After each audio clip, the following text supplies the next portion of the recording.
चला तर अधूनमधून आपल्या अशा घरगुती खतांचा उपयोग केला तर खूप खूप फायदा होतो आणि हे खतं आपल्या घरातच आपल्याला मिळत असतात. बघा आता निसर्गाची ही पण एक रचना असते, की आता बघा इथे फुलांची झाडं आहे ना, याच्यामध्ये हे जे निघाले ना, हे एक प्रकारची भाजी आहे, घोडभाजी. पण ते त्याच्यासोबत याच्यासाठी निघते, की सर्व कीड मिलीबग आहे ना, त्याच्यावर येऊन बसलेले होते.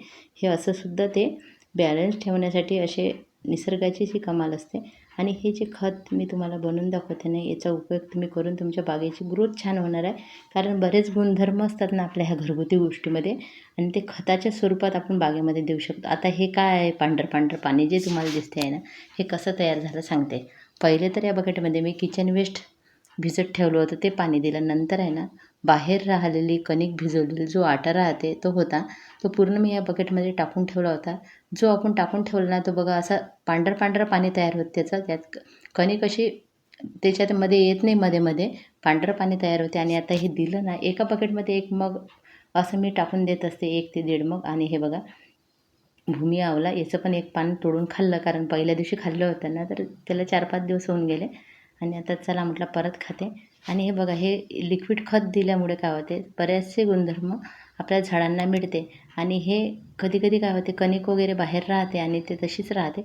आणि हे पाण्यात आता 2च दिवसात याचं खत तयार होते, कारण उष्णता खूप जास्त आहे. आणि हे पाण्याच्या स्वरूपात तुम्हाला जर असं समजलं नसेल, 9-10 पट पाणी मिक्स करून तुम्ही देऊ शकता झाडांना. बघा आता हे आहे मलबेरीचं झाड. असे बरेच झाडं बागेमध्ये आहे.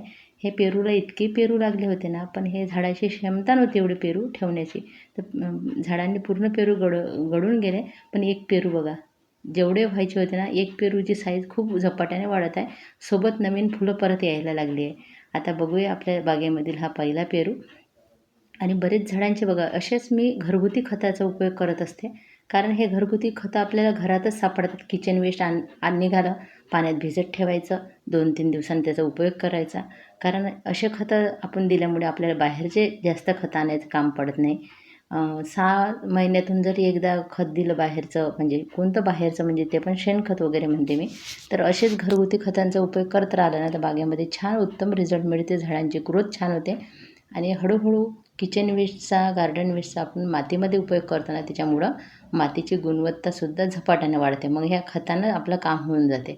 कारण मी आता पुढचे व्हिडिओ येणार आहे. बरेच आपण घरातल्याच वस्तू असते किंवा आजूबाजूनं जो कचरा निघते किंवा घरातला जो कचरा निघते, जो ऑर्गॅनिक असते, त्याचं खत बनवून जरी उपयोग केला ना, खूप सुंदर बागेमध्ये उपयोग होईल. किती छान दिसत आहे ना हे.